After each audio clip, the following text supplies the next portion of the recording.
দেখতে দেখতে মমতা বন্দ্যোপাধ্যায়ের নেতৃত্বে বাংলায় যখন একটার পর একটা উন্নয়নের বাতাবরণ তৈরি হয়েছে, আজকে সর্বভারতীয় ক্ষেত্রে মমতা বন্দ্যোপাধ্যায়ের কেন প্রয়োজন আজকে আপনাদের ভাবতে হবে, আপনাদের বুঝতে হবে।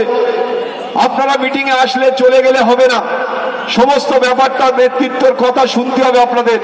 মমতা বন্দ্যোপাধ্যায় বাংলার মাটিতে ভাঙড়ের যে উন্নয়ন করেছে, কন্যাশ্রী, যুবশ্রী, খাদ্য সাথী থেকে শুরু করে একটার পর একটা উন্নয়ন হয়েছে। বাংলার প্রতিটা মানুষ আজকে কন্যাশ্রী, কোনো না কোনো মানুষ সবুজ সাথী সাইকেল, কোনো না কোনো মানুষ, প্রতিটা মানুষ 2 টাকা কেজি দরের চাল থেকে শুরু করে আজকে একটার পর একটা উন্নয়ন হয়েছে। আজকে সেই নেত্রী, বাংলার জনগণ মনোনীত নেত্রী, তার নেতৃত্বে আগামী 19শে জানুয়ারি ভারতবর্ষে নয় গোটা বিশ্বের মানুষ তাকিয়ে আছে যে আগামী 19 তারিখে মমতা বন্দ্যোপাধ্যায় ভারতবর্ষের মাটিতে তার কি কর্মসূচি, তিনি কি করতে চাইছেন। ভারতবর্ষে শুধু বিজেপি নরেন্দ্র মোদীকে সরানোর কথা নয়, ভারতবর্ষে থেকে বিজেপিকে উপরে বঙ্গোপসাগরে ফেলে দিতে হবে। সেই দিন মমতা বন্দ্যোপাধ্যায় আগামী 19 তারিখে, তাই বাংলায়, শুধু বাংলায় নয়, ভাঙড়ে নয়, গোটা ভারতবর্ষে বিভিন্ন রাজ্য থেকে আজকে পশ্চিম বাংলায় 19 তারিখে মমতা বন্দ্যোপাধ্যায়ের ব্রিগেডে জনসভায় মানুষ আসবেন।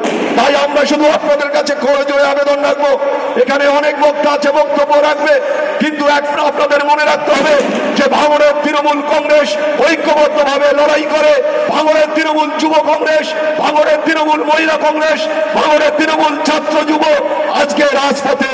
আজকে আমরা যখন মমতা বন্দ্যোপাধ্যায়ের নেতৃত্বে আমরা যেদিন 2011 ক্ষমতা আসি, সেদিন আমরা বলেছিলাম সিপিএম তুমি হুঁশিয়ার, ছাত্র যুব রাজপথে। আমরা সেদিন বলেছিলাম সিপিএম তুমি হুঁশিয়ার, ছাত্র যুব রাজপথে, ছাত্র যুব রাজপথে, মহিলারা রাজপথে। সেদিন আমরা লড়াই সংগ্রামের মধ্যে দিয়ে বাংলার ক্ষমতায় এসেছিলাম। আজকে আপনাদের বুঝতে হবে মমতা বন্দ্যোপাধ্যায়ের নেতৃত্বের প্রতি আস্থা রেখে আগামী দিনে বাংলা নয় গোটা ভারতবর্ষে মমতা বন্দ্যোপাধ্যায়ের নেতৃত্বে আগামী দিনে চলবে, সেই ক্ষমতায় আসতে হবে। তাই আজকে আমাদের লড়াই, তাই আমাদের সংগ্রাম, তাই আমাদের প্রতিবাদ, তাই আমাদের বুঝতে হবে যে আমাদের আগামী 19 তারিখে বাংলার মাটিতে আমাদের প্রমাণ করে দিতে হবে যে মমতা বন্দ্যোপাধ্যায়ের নেতৃত্বে ব্রিগেডে অনেক সভা হয়েছে, সেই সভার রেকর্ড ভেঙে দিতে হবে, ইতিহাস তৈরি করতে হবে। মমতা বন্দ্যোপাধ্যায় যে কথা বলে ভারতবর্ষে সেই দিন চলে, মমতা বন্দ্যোপাধ্যায়ের কথাই সেই ভারতবর্ষে চলে, এটা আমাদের প্রমাণ করে দিতে হবে। তাই আগামী 19 তারিখে আপনাদের যেমন যেতে হবে, আগামী 5 তারিখে আপনাদের 12টার মধ্যে বারুইপুর রাজমাঠে যেতে হবে।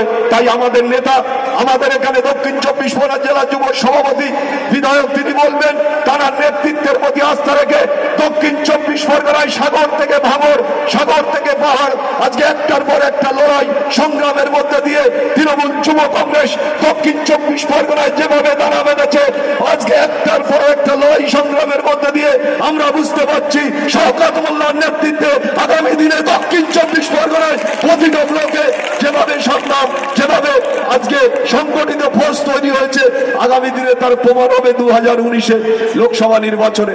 তাই আমি শুধু বলতে চাই যে আগামী দিনে ভাঙড় তৃণমূল কংগ্রেস, ভাঙড় 1 বা 2 তৃণমূল কংগ্রেস আমরা ঐক্যবদ্ধভাবে লড়াই করে সংগ্রাম করে আমরা বুঝিয়ে দিতে চাই মমতা বন্দ্যোপাধ্যায়ের নেতৃত্বের প্রতি আস্থা রেখে।